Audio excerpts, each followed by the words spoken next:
हरिओम तत्सत। जय सनातन, जय भारत। नमस्कार दोस्तों, हमारे ब्रह्मांड के अंदर कुछ अदृश्य शक्तियाँ, अदृश्य ताकतें विचरण करती हैं। ये समय समय पर अपना खुद का होने का हमारे को एहसास भी करवाती हैं। तो जी मैं बात कर रहा हूँ देवी देवताओं की, जो हमारे पूर्वज हैं उन्होंने मूर्तियां बनाई। तकरीबन जो मूर्तियां हैं उनको, उनके जो हाथों की मुद्राएं हैं, आप देखोगे एक हाथ इस प्रकार आशीर्वाद की मुद्रा में रहता है और एक हाथ ये देने की मुद्रा। तो देवी का अर्थ है देने वाली और देवता का अर्थ है देने वाला। आपसे कुछ नहीं चाहिए इनको, ये तो देने के लिए है, लेने के लिए नहीं। अब मैंने एक पीछे वीडियो भी बनाया था भाई, मंदिर में जाने का नियम। मंदिर में आप जाते हो, आराध्य के सामने सिर झुका के हाथ जोड़ के प्रार्थना करते हो। प्रार्थना में क्या कहना है आपने? हे इष्ट, कठिन से कठिन परिस्थितियों में भी मेरा विश्वास आपके प्रति डगमगाए ना, सदा अंग संग रहो।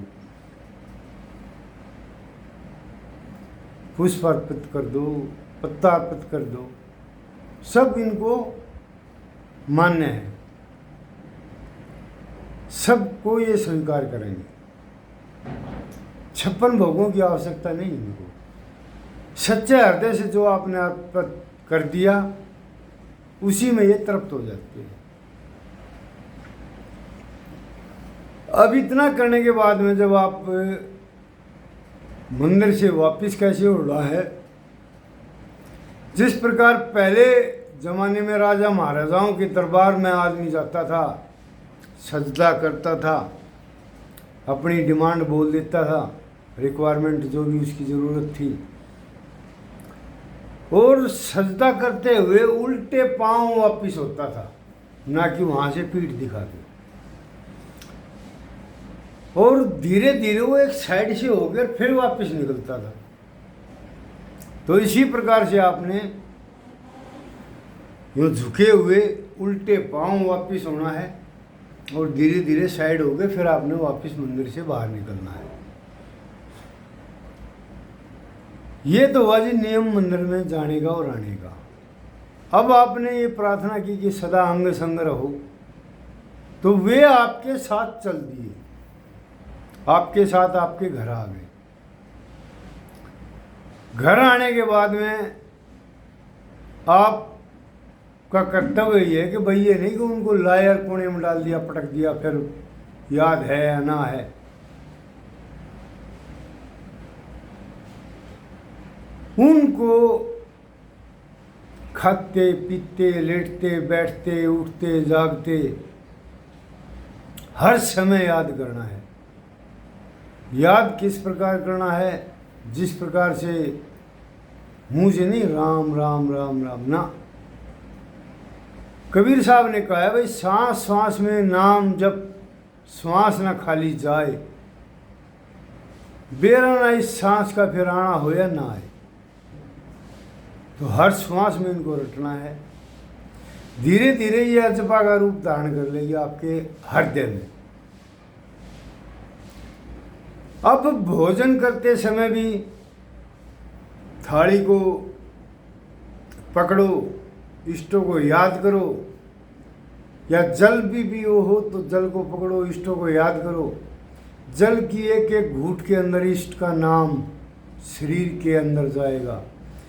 भोजन के एक एक ग्रास के साथ अजपा चालू है और उस ग्रास के साथ एक एक जो उनका इष्टों का नाम है आपके शरीर के अंदर जाएगा, आपके रोम रोम के अंदर वो समाता चला जाएगा।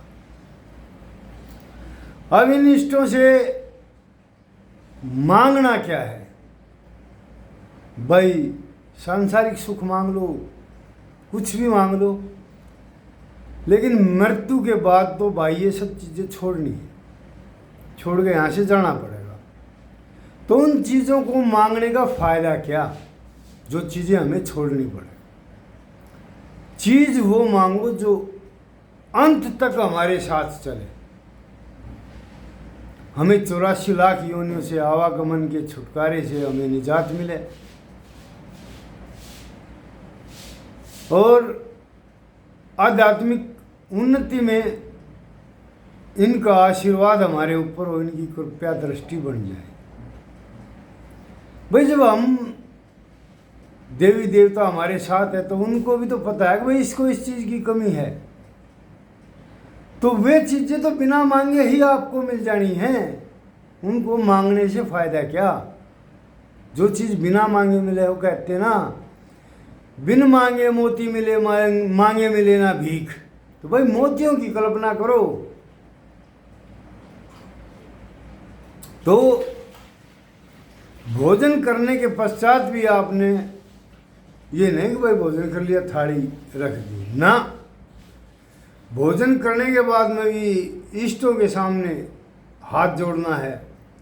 एक जिस इष्ट का अजपा आपके अंदर चल रहा है वो धरती माँ, माँ अन्नपूर्णा, अन्न देवता, हे माँ भगवती वासुदेवाय नमः, हे माँ धरती, हे अन्नपूर्णा, हे अन्न देवता।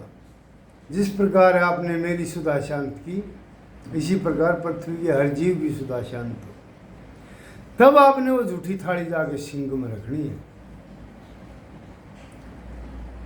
भोजन के साथ साथ उनका नाम हर ग्रास के साथ, हर पानी के घूंट के साथ, नाचते समय भी मुंह में पानी लो, उनका नाम चलता रहे, पानी सिर पर डलता रहे। 6 महीने के अंदर आपको अपना होने का एहसास दिला देंगे। एक कथा सुनाता हूँ आपको कि जब आप इनसे इस कदर जुड़ जाओ तो आपके विश्वास में कमी नहीं आनी चाहिए। पता नहीं मेरे साथ है या नहीं है। एक राजा था माँ आदि शक्ति का बहुत बड़ा उपासक, उसके ऊपर दूसरे राजा ने चढ़ाई कर दी।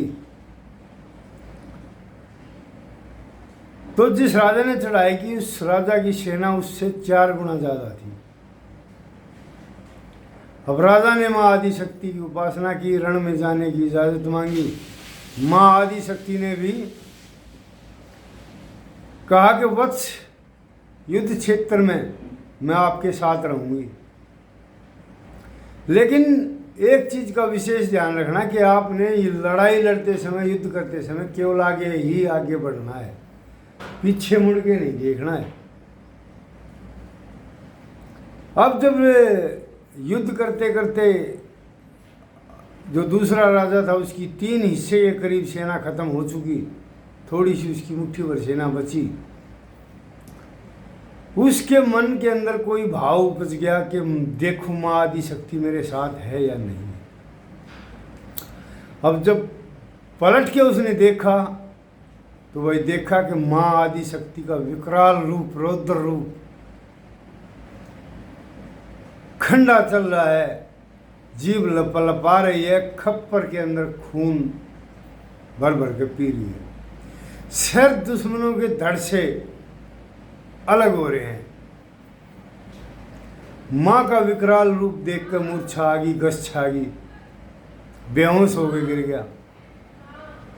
अब बेहोश होने के बाद में तो भाई साहब आप पता है कि बेहोश हो या सोया हुआ इंसान हो, उसके साथ कोई कुछ भी कर सकता है, बंदी भी बना सकता है, मार भी सकता है।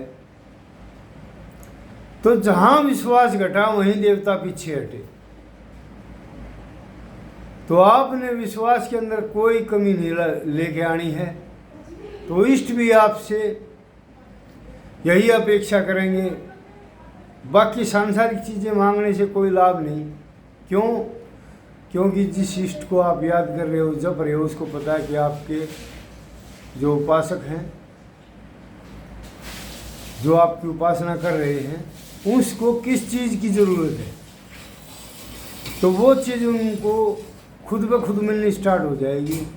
इसलिए इष्ट से केवल इष्ट आध्यात्मिक उन्नति और इस 84 लाख के आवागमन से छुटकारा पाने की ही प्रार्थना करनी चाहिए।